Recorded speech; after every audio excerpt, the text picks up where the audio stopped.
Informative sources, CNBC News, PBS NewsHour, Defense News, Financial Times, Le Monde, CNN Politics, NBC News, Al Jazeera, European Council on Foreign Relations, Atlantic Council Key References, Joint European Statement, January 6, 2026. Danish Institute for International Studies report by Ulrik Promgad. European Policy Center commentary by Maria Martiziut. Atlantic Council analysis by Justina Budgenate-Froley. Before we dive in, hit that subscribe button and turn on notifications. You won't want to miss what's unfolding in the Arctic right now. The frozen silence of Greenland's ice sheets was shattered this week. Not by the cracking of ancient glaciers, but by the sound of diplomatic warfare echoing across the Atlantic. 7 European leaders stood together, their message carved in ice. Greenland belongs to its people, and America needs to back off. If you're finding this valuable, smash that like button. This isn't just another political dispute. This is the moment when NATO allies looked across the table at each other and wondered if the alliance itself might fracture. When Denmark's Prime Minister met, Frederiksen warned that American action against Greenland would mean the end of the Transatlantic partnership. She wasn't speaking hypothetically. She was drawing a line in Arctic snow. The joint statement came from the highest levels of European power. French President Emmanuel Macron, German Chancellor Friedrich Merz, British Prime Minister Keir Starmer, Italian Prime Minister Giorgia Meloni, Spanish Prime Minister Pedro Sanchez, Polish leadership, all standing with Denmark against what they called unacceptable pressure from Washington. Their words were diplomatic, but the message was steel. Security in the Arctic must be achieved collectively, they declared, in conjunction with NATO allies including the United States, by upholding the principles of the UN Charter: sovereignty, territorial integrity, the inviolability of borders. These are universal principles, and we will not stop defending them. Consider subscribing if you haven't already. This story is far from over. But here's where it gets darker. President Trump's response came just days after American forces captured Venezuelan leader Nicolas Maduro in a military operation that shocked the world. The timing wasn't coincidental. It was a demonstration. A message written in the language of power that Trump knows European leaders would understand. When he said he was very serious about acquiring Greenland, with no timeline but every intention, alarm bells rang across Copenhagen. Stephen Miller, the White House Deputy Chief of Staff, made it explicit. The president has been clear for months now that the United States should be the nation that has Greenland, as part of our overall security apparatus, not a partnership, not an agreement. Possession. European Defense Commissioner Andreas Kubilius spoke to CNBC before the joint statement was published. His words carried weight. I agree with Danish Prime Minister Frederiksen when she said that if things will develop up to such a case that Americans will take some actions against Greenland, it will be the end of transatlantic partnership. That is very serious, and I hope that Americans will take also their actions in a serious way. If you're still watching, drop a comment. What do you think Europe should do? The strategic reality is brutal. Greenland sits at the crossroads of global power competition. Its location guards the GI-UK gap, the maritime choke point named for Greenland, Iceland, and the United Kingdom, where NATO has monitored Russian naval movements since the Cold War. The island's position makes it crucial for defending North America. The U.S. Department of Defense operates Pichafik Space Base in northwestern Greenland, supporting missile warning, missile defense, and space surveillance for both American and NATO operations. But location is only part of the equation. Greenland holds massive deposits of rare earth minerals. The materials needed for computers, smartphones, batteries, solar panels, wind turbines. Everything required for the transition away from fossil fuels. Everything China currently controls. Trump's administration sees this as a national security imperative, not just an economic opportunity. European leaders countered with facts. Ulrik Promgad, a global security expert at the Danish Institute for International Studies, questioned Trump's characterization of threats in the region. There are indeed Russian and Chinese ships in the Arctic, he wrote, but these vessels are too far away to see from Greenland with or without binoculars. The threat is being manufactured, he suggested, to justify the unjustifiable. Remember to like this video if you're finding it informative. The response from Europe wasn't just words. It was boots on the ground. By Thursday, January 16th, military personnel from France, Germany, the United Kingdom, the Netherlands, Finland, Norway, and Sweden were arriving in Greenland. French President Macron announced his country would send further land, air, and sea assets in the coming days. Danish Defense Minister Troels Lund Poulsen confirmed the intention to establish a more permanent military presence with a larger Danish contribution, with soldiers from several NATO countries on rotating basis. This was unprecedented. NATO allies deploying forces to defend a member state's territory from another NATO ally. The irony was not lost on anyone. White House Press Secretary Caroline Leavitt dismissed the European deployment with chilling casualness. European troops' presence would not impact the president's decision-making process, nor does it impact his goal of the acquisition of Greenland at all. Technical talks with Denmark would continue, she said. As if 57,000 Greenlanders and centuries of Danish sovereignty were merely technical details to be negotiated. Drop a comment if you think this could escalate further. Greenland's Prime Minister Jens Frederik Nielsen stood beside Mette Frederiksen in Copenhagen on January 13th. His statement was unequivocal. We are now facing a geopolitical crisis, and if we have to choose between the United States and Denmark here and now, we choose Denmark. We choose NATO, we choose the Kingdom of Denmark. We choose the EU, the people of Greenland backed him. A January 2025 poll by the Varian Group found 85% of Greenlanders oppose leaving Denmark to join the United States. Only 6% support the idea. They're scared stiff, stressed, and more than just worried, according to Greenlandic Representative Boss, who spoke to NATO Secretary General Mark Rutte in Brussels. Nothing about Greenland without Greenland, declared Greenland's Foreign Minister Vivian Motzfeldt. It became a rallying cry. A reminder that amid the great power maneuvering, there were actual human beings whose lives and futures hung in the balance. The stakes became crystal clear on Wednesday, January 14th, when Danish Foreign Minister Lars Løkke Rasmussen and Greenlandic Foreign Minister Motzfeldt met with Vice President J.D. Vance and Secretary of State Marco Rubio at the White House. Rasmussen reported afterwards that the discussion was frank but constructive, but fundamental disagreements remained. Trump had made his view clear, Rasmussen said. Ideas that would not respect territorial integrity of the Kingdom of Denmark and the right of self-determination of the Greenlandic people are, of course, totally unacceptable. Yet they agreed to keep talking. A working group would meet within weeks. There was, a Danish diplomatic source told CNN, cautious optimism. It could have been a lot worse. No ultimate demand had been placed on the table, despite Trump's rhetoric. Hit subscribe if you want updates as this develops. But Trump's rhetoric was impossible to ignore. On January 14th, just hours before the White House meeting, he posted on Truth Social, "The United States needs Greenland for the purpose of national security. It is vital for the Golden Dome that we are building. NATO should be leading the way for us to get it. NATO becomes far more formidable and effective with Greenland in the hands of the United States. Anything less than that is unacceptable. Anything less than complete American control. Unacceptable." Financial Times suggested a valuation of $1.1 trillion would be appropriate based on Greenland's resources. The New York Times estimated between $12.5 billion and $77 billion. The vast disparities pointed to the intangible nature of what was really at stake. This wasn't about a price tag. It was about power, sovereignty, and the future of international order. Maria Martiziut, policy analyst at the European Policy Center, wrote that no single European country can withstand global power competition on terms dictated by the United States, China, and Russia in a race for resources. The stakes are high, but so is the opportunity.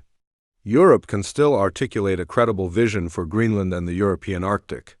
Failure to do so in Greenland would further erode the rules-based international order, weaken NATO, and underline Europe's inability to act as a serious security actor when it matters most. Make sure you're subscribed so you don't miss what happens next. European leaders understood they were fighting on multiple fronts. Justina Budgenate-Froley from the Atlantic Council argued that Europe's problem isn't that Washington sees Greenland as a strategic asset. It's that Europe has largely failed to do so itself.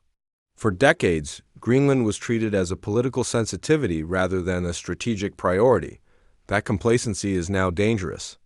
In an era of renewed power competition, she wrote, "Territory that is weakly defended, lightly governed, or externally dependent invites pressure, regardless of legal status." Europe's reflex response of invoking international law and expressing concern might be understandable, but it reveals a deeper problem. If Europe's response to American power politics is limited to declaring what is not allowed, it should not be surprised when its voice carries little weight. The solution, according to multiple European analysts, requires visible strength, a sustained European presence capable of monitoring the GI-UK gap, protection of critical space infrastructure, denial of Russian and Chinese encroachment. This cannot be achieved through episodic engagement, Budgenate-Froley argued. It requires calculated long-term commitment. Paradoxically, this is also the most effective way to deal with the Trump administration. The president is unlikely to be restrained by lectures on international law, but he does respond to strength, clarity, and facts on the ground. A Europe that treats Greenland as central to its own security rather than as a liability to be explained away can shift the administration's calculus. If you found this analysis helpful, hit that like button now. NATO. Secretary General Mark Rutte addressed Arctic security at the Global Europe Forum in Brussels on January 13th. The alliance had a very good discussion on the topic last summer, he said, and was working on next steps. Security in the high north was already raised by Trump in his first term. Sea lanes are opening up. Russia and China are more active. They're not studying the seals and the polar bears, said Supreme Allied Commander Europe Alexis Grinkwich. They're out there doing bathymetric surveys, trying to figure out how they can counter NATO capabilities on and under the sea. The Russian embassy in Belgium responded to European troop deployments on January 15th. NATO members were bolstering their military presences in the Arctic territory under the false pretext of a growing threat from Moscow and Beijing, they claimed. Russian Foreign Ministry spokeswoman Maria Zakharova warned that any attempts to ignore Russia's interests in the region will not go unanswered and will have far-reaching consequences. Europe found itself caught in a vice. American pressure from the West, Russian threats from the East, Chinese ambitions from across the Pacific, and in the middle, an island of 57,000 people who never asked to become the focal point of 21st century great power competition. Comment below what you think will happen in the coming weeks. The European Council on Foreign Relations laid out 10 strategic measures for Europe to raise the political, economic, and alliance costs of unilateral action early enough and visibly enough that Trump's administration thinks twice. The recommendations included emphasizing that NATO assumes consensual territorial arrangements, raising questions about alliance obligations under unilateral territorial coercion, provoking debate on structural geopolitical implications if one ally invades another ally's territory. Strategic ambiguity over NATO, they argued, forces American elites to debate the alliance consequences internally rather than letting Trump frame the issue as a test of loyalty. France took the most aggressive public stance. Finance Minister Roland Lescure warned, according to Financial Times reporting, that any attempts to seize Greenland by force would be crossing a red line and would jeopardize economic relations between Europe and Washington.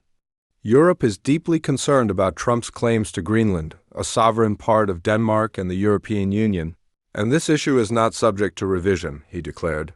The threat was clear. Economic warfare in response to territorial aggression.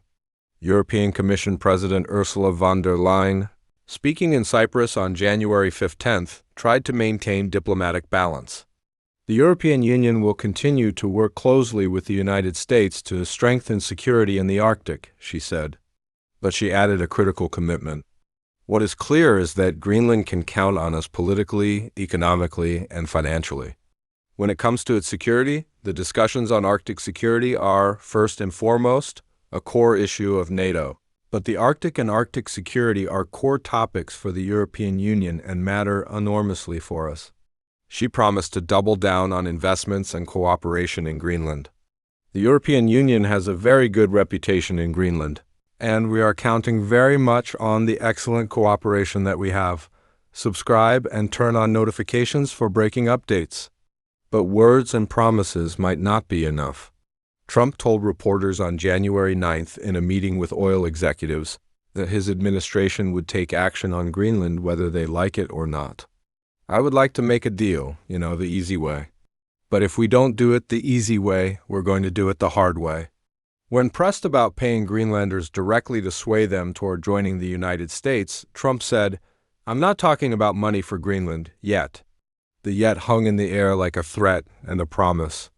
Because if we don't do it, Russia or China will take over Greenland, and we're not going to have Russia or China as a neighbor, Trump argued. He dismissed Danish sovereignty claims. The fact that they had a boat land there 500 years ago doesn't mean that they own the land. I'm sure we had lots of boats go there also. His logic reduced centuries of history, international law, and the self-determination of 57,000 people to a real estate transaction. When we own it, we defend it, he said. You don't defend leases the same way. You have to own it. The historical echoes were impossible to ignore. The United States had acquired nearly 40% of its territory through purchase. The Louisiana Purchase, Alaska, but those transactions happened in different eras, under different international legal frameworks. No major territorial acquisition by purchase had occurred since World War II. The rules-based international order that emerged from that conflict was built specifically to prevent great powers from seizing territory by force or coercion. Make sure to like this video if you think this matters. Denmark's intelligence service took an unprecedented step in December 2025. They designated the United States as a potential security risk. For a long-standing ally to make such a designation represented a seismic shift in threat perception. What happens next remains uncertain. Some analysts suggest Europe and Denmark might offer Trump a face-saving compromise. Perhaps a resource deal giving the United States preferential access to Greenland's rare earth deposits. Maybe an expanded American military presence. Enough for Trump to claim victory without actually acquiring sovereignty. Others fear something darker. That the pattern established in Venezuela, where American military force overthrew a government the Trump administration opposed, could repeat. That the deployment of European troops might not deter but rather accelerate confrontation. That the fundamental disagreement between respecting sovereignty and pursuing acquisition cannot be bridged. Greenland itself seems caught between forces beyond its control. The island has been moving toward independence for years. All its political parties support eventual sovereignty, but economic self-sufficiency remains distant. The annual block grant from Denmark, about 3.9 billion Danish kroner, or roughly 520 million euros, equals approximately 9,000 euros per resident per year. Without that support, independence would mean immediate crisis. If you're still watching, comment what you think Europe's next move should be. Some Greenlandic politicians, like Peel Broberg of Party Nalarak, saw opportunity in American interest. With Washington's willingness to replace Danish subsidies, Greenland might have an alternative to what he characterized as Danish disinterest in Greenlandic independence. He proposed beginning the process toward independence and negotiating directly with the United States for military and financial support. But that represented a minority view. Most Greenlanders, according to polling data, prefer their current arrangement. They want more autonomy, eventually full independence, but on their own timeline and their own terms. Not as pawns in great power competition. The international implications extend far beyond the Arctic. If the United States successfully acquires Greenland through coercion, purchase, or military force, what message does that send? That sovereignty is negotiable for small nations caught between great powers? That treaty obligations and alliance commitments mean nothing when strategic interests are at stake? That the rules-based international order is dead, replaced by naked power politics? China and Russia are watching closely. Beijing has long claimed sovereignty over Taiwan, calling reunification inevitable. Moscow seized Crimea in 2014, arguing historical ties and strategic necessity. If America sets the precedent that great powers can simply take what they deem strategically necessary, the consequences ripple across every disputed territory on Earth. Drop a like if this analysis is helping you understand what's really happening. European leaders understand this. Their joint statement on January 6th wasn't just about Greenland, it was about defending a principle. That borders matter. That sovereignty isn't determined by military might or economic pressure. That even small nations have the right to determine their own futures. The statement declared these are universal principles, and we will not stop defending them. Universal, not flexible, not negotiable. Not subject to American exceptionalism or strategic imperatives. But principles collide with reality. Europe's conventional military forces, while substantial, are not configured for Arctic operations on the scale that might be required. European economies, while large, are deeply integrated with American markets. Financial warfare cuts both ways. Sanctions, tariffs, and economic retaliation would devastate both sides of the Atlantic. NATO itself faces an existential question. If one member state attempts to seize territory from another member state, what happens to Article 5, the mutual defense clause that has been the alliance's bedrock since 1949? Does Denmark have the right to invoke Article 5 against the United States? Would other NATO members honor that obligation? These aren't hypothetical questions anymore. They're scenarios being wargamed in defense ministries across Europe. Subscribe if you want to know how this unfolds. The working group established after the January 14th White House meeting represents a diplomatic off-ramp. Technical talks, exploring possibilities, accommodating concerns while respecting red lines. The language is deliberately vague, giving both sides room to maneuver. But the fundamental positions remain irreconcilable. Trump says anything less than American control is unacceptable. Denmark and Greenland say sovereignty is non-negotiable. Europe says territorial integrity must be respected. Something has to give. Time is another factor. Trump's first term demonstrated his attention span for international crises can be short, but his fixation on Greenland has endured since 2018. He reopened an American consulate in Nuuk in 2020. Officials who worked with him described his focus on acquiring Greenland as unusually intense and persistent. This isn't a passing fancy. It's an obsession rooted in his real estate developer's mentality that everything has a price, everything can be acquired. The logic that worked in Manhattan, buying buildings and branding properties, doesn't translate to international relations. Sovereign nations aren't properties to be flipped. Indigenous populations aren't tenants to be bought out. But Trump's worldview, shaped by decades in real estate, struggles with that distinction. If this content is valuable, smash that like button right now. What makes this moment so dangerous is the convergence of multiple crises. The war in Ukraine grinds on, with European security already stretched thin.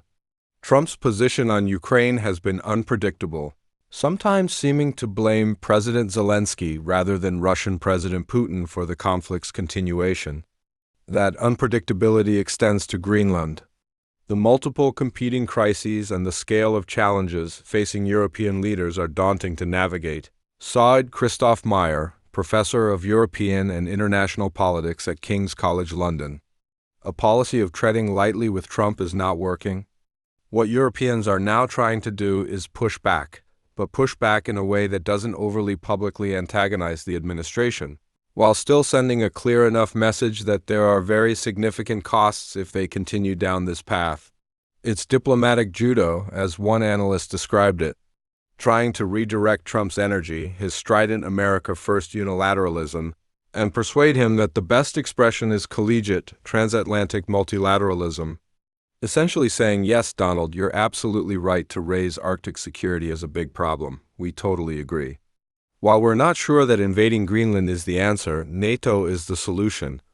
Whether that approach works depends on Trump's willingness to accept a solution that doesn't involve ownership. Historical precedent suggests otherwise. Comment if you think this crisis can be resolved peacefully. The coming weeks will be critical. The working group's first meeting is scheduled within weeks of the January 14th White House session. What gets discussed there, what compromises are proposed, what red lines are tested will determine whether this crisis escalates or de-escalates. European troop deployments continue. France, Germany, and other NATO members are establishing what Danish officials describe as a more permanent presence. The reconnaissance mission that arrived January 15th was just the beginning. The framework is being created for sustained military engagement in Greenland, ostensibly to defend against Russian and Chinese threats, but everyone understands the real message is directed at Washington. Russia and China, meanwhile, are exploiting the crisis. Moscow warns of far-reaching consequences if its Arctic interests are ignored. Beijing, which declared itself a near-Arctic state despite being thousands of miles away, watches as NATO allies turn on each other. Both nations benefit from transatlantic division. Both would love to see NATO fracture over Greenland.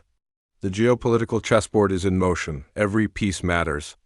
Every move has consequences that ripple across multiple domains.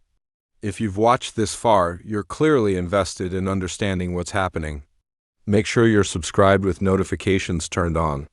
Greenland itself remains the forgotten voice in much of this debate. The 57,000 people who actually live there, who fish its waters and navigate its ice, who call it home, are often reduced to statistics and polling numbers. But they're watching. They're frightened. They're angry at being treated as property to be negotiated over. Greenland's parliament, the Inatsisartut, passed a resolution affirming the island's right to self-determination. Local political parties, despite their differences on many issues, united around a simple principle: Greenlanders, not Americans or Danes or anyone else, will decide Greenland's future. That unity might be the most powerful force in this entire crisis. Because while great powers can deploy troops and threaten economic warfare, they cannot easily conquer a population determined to resist. The lessons of Afghanistan, Iraq, and countless other conflicts demonstrate that military superiority doesn't guarantee political control over unwilling populations. America learned that lesson painfully over 20 years in Afghanistan. Would it really try to impose governance on an Arctic territory whose people overwhelmingly reject American sovereignty? The logistics alone would be nightmarish. The political costs, astronomical. The damage to America's international standing, potentially irreparable. Hit that subscribe button and let's see where this goes together. Yet Trump's rhetoric suggests he hasn't absorbed those lessons. Or perhaps he believes Greenland would be different. That strategic location and mineral wealth justify any cost. That American exceptionalism means the rules that apply to other nations don't apply to the United States. History will judge this moment, either as the crisis that finally broke the Transatlantic alliance or as the moment when Europe found its spine and America rediscovered the value of its oldest partnerships. Either as the beginning of a new era of might makes right territorial acquisition, or as the successful defense of sovereignty and international law. The outcome depends on choices being made right now. In Washington, Copenhagen, Nuuk, Brussels, Paris, Berlin, and London. By leaders who understand the stakes extend far beyond Greenland's borders, because if Greenland falls, what's next? The Baltics, which Russia claims historical ties to. Taiwan, which China insists belongs to the motherland? Any small nation unfortunate enough to possess resources or strategic location that great powers covet? The rules-based international order, for all its flaws, has maintained relative peace between great powers for nearly 8 decades. The longest such period in modern history. That order is being tested like never before. Greenland is the test case. Make sure to like this video if you think defending sovereignty matters.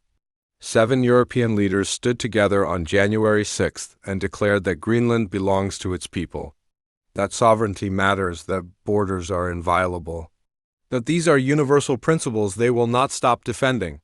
Those words will either prove to be meaningless rhetoric forgotten as American power imposes its will, or they will mark the moment when Europe finally unified around a common purpose, when it stopped being a disparate collection of nations and became a genuine geopolitical force. The next chapter is being written now. Military forces deploy, diplomats negotiate, leaders calculate, populations watch and wait. And in Greenland, on ice that has stood for millennia, 57,000 people wonder if their homeland will remain theirs or become another prize in the great game of power. This is the story unfolding in the Arctic. This is the crisis that could reshape the world order. This is why you need to stay informed, stay engaged, and understand what's really at stake. Subscribe now. Hit that notification bell, like this video. Comment your thoughts below, because this conversation is just beginning and you won't want to miss what comes next. The Arctic is heating up, not just from climate change, but from the fire of great power competition. And Greenland stands at the center of the storm. Stay informed, stay engaged, stay subscribed.